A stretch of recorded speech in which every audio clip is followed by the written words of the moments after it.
not urging you to support restricting palliative sedation. I guess my point is to analogize the two topics. That if you are giving someone strong sedation, knowing full well that it will shorten their life, maybe by a lot, not just a little. That I don't think anyone who has testified here today has opposed. So it sounds to me like the issue is the length of time it takes the patient to die from the medication, which doesn't strike me as something that New York law ought to be speaking about.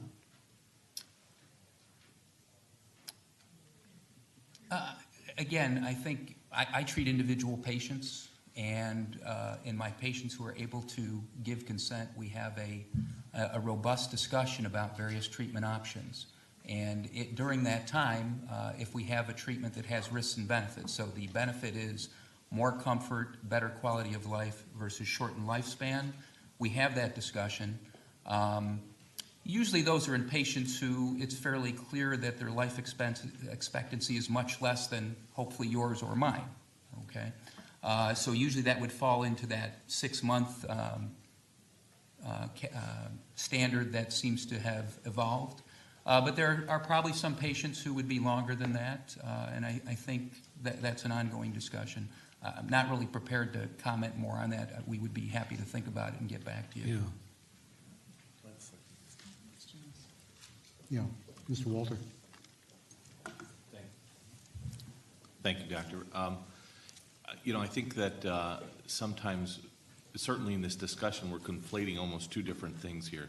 True end-of-life care, palliative care, and medical aid in dying when their diagnosis is months out. And to someone who apparently, to the untrained eye, is physically fine, able, and can continue about life for a certain period of time without any sort of restrictions. Is there a technical distinction, a medical distinction, that we can draw between true end-of-life palliative situation and what we're really talking about in this legislation in medical aid in dying or physician-assisted suicide? Can you ask it again so I get it right? Because I want to answer what you're asking. Sure. So I'm an attorney. I'm an elder law attorney. In 11 years of practicing in that field, I have never done a living will where someone has said, I want to be kept alive as long as possible on feeding tubes and breathing tubes and whatever. Okay? Every single person that I've ever dealt with has said, when it gets to that point and there's no point of reasonable recovery, I forget what the exact term is, but that I use in my form, but to withdraw feeding tubes and hydration, and there's a real, actual end-of-life care at that point. Just make the person comfortable. As compared to a situation where we heard the testimony from Kristen Hansen, where JJ was diagnosed, 4 months to live because of the glioblastoma, yet he then lived another 3 years and 3+ years. Right, and I will make a comment on that. So I think there is a difference between, with decline of treatment, which everybody has a right to, versus actively trying to hasten somebody's demise. Mm-hmm. And again, one of the big concerns, I think, from our membership was the concern that, we're pretty good at what we do, but prognostication is probably one of the worst things. And certainly my personal experience is that, again, I've had patients in hospice who came in with supposedly a hospice diagnosis who didn't have a hospice diagnosis, were discharged. And I've had other patients who came in appropriately who lived longer than they were expected. And I think that is one of the concerns of our membership is our inadequate knowledge in terms of one patient about what's going to happen. Did that help answer your question? So there's really, it would be difficult then to draw a distinction between true end-of-life palliative care and, someone who has a terminal diagnosis yet isn't at the end of life, so to speak? Again, depends what you call a terminal diagnosis. So life is a terminal diagnosis. Right. We're all going to die at some Yes. point. We just know more about some patients than others, and we can prognosticate, but again, we're fairly imprecise there. Now, we're not bad at it, but there's a fair amount of variation, and I think that's some of the concern of our members in terms of hastening someone's death who, as we heard from the testimony about the young woman whose husband died from glioblastoma, had additional time that was worthwhile to him and his family. Okay, thank you. Ms. Boland? Yes, hello, welcome, thank you for testifying. You're welcome. When you say your members, are you referring to the fillers out of the survey? I'm referring to the policy that was adopted by our Health delegates in 2015. The survey is being analyzed. There's some data there, but incomplete. It does not look like it changes much of what we did in 2015 when we last updated the policy. And my understanding is that in order to complete the survey, it was done by SurveyMonkey, which was an online survey and could easily be forwarded to non-physicians. In fact, we know it was.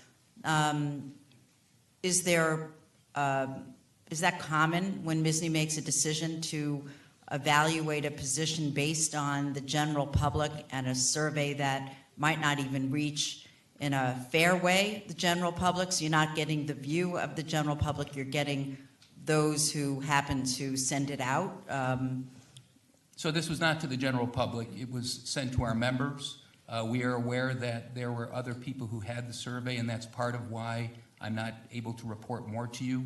The statements that I made on the recent survey are probably the most valid statements that we'll get out of that survey, but we continue to analyze it.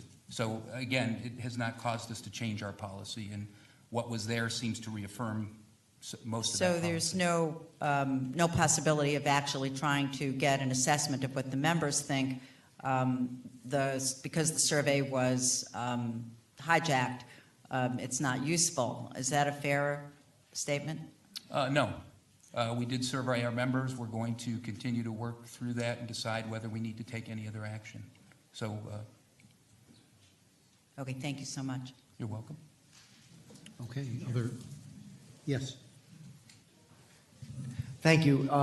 Just wanted to first talk about a little bit beyond. I know this is a hearing about this particular legislation, but I know we've all been listening to this testimony, particularly from Ms. Hanson and Dr. White. And since we're speaking about the Medical Society, I think one resolution was brought up, I think by Dr. White, about a quality end-of-life care resolution that was passed last month. I know that you may not be prepared to speak about that, but I've also heard a couple times now that we are rated 48th out of 50th in the nation for hospice utilization. As a personal note, I happen to be an EMT, and I've taken patients to and from hospice facilities on a regular basis. And do you have any recommendations on how the state can improve that? I do, and I think these should be mostly personal observations based on my knowledge in terms of geriatric practice and a hospice director. Certainly, one of the themes of my year as president is to work on elder care issues, being a geriatrician. So I've tasked a number of our committees, our long-term care committee, our bioethics committee, to look to see what else we could do to improve the care of elders particularly, but not exclusively to elders throughout the state. The hospice part has been a continual issue, and some of that is patient-driven. Some patient, we live in a society that still does not have, I would say, as great an acceptance of death as part of life as perhaps other societies. So I think a lot of our society wants to be treated aggressively, even when the chance that that's going to help is somewhat limited. So I think that's part of it. One of the recent things that I think is an issue, and again, this may be isolated to where I practice, but we've had the acquisition of a number of home care agencies in my area that are now owned by insurers.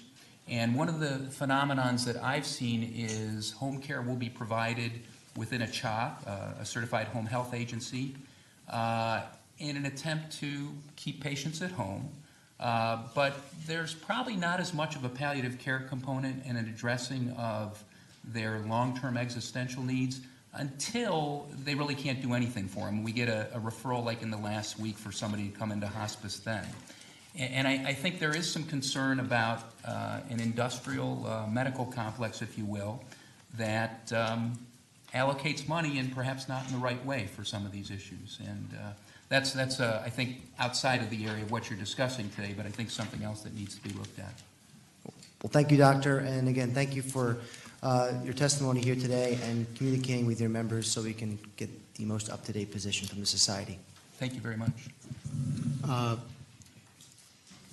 This, I guess, is as good a moment as any for me to say what I say at almost every event, which is actually, I have a bill that would solve that problem that we should talk about. And I'm happy to talk with you some more about it. Yeah, and we have been joined by Assemblymember Wallace.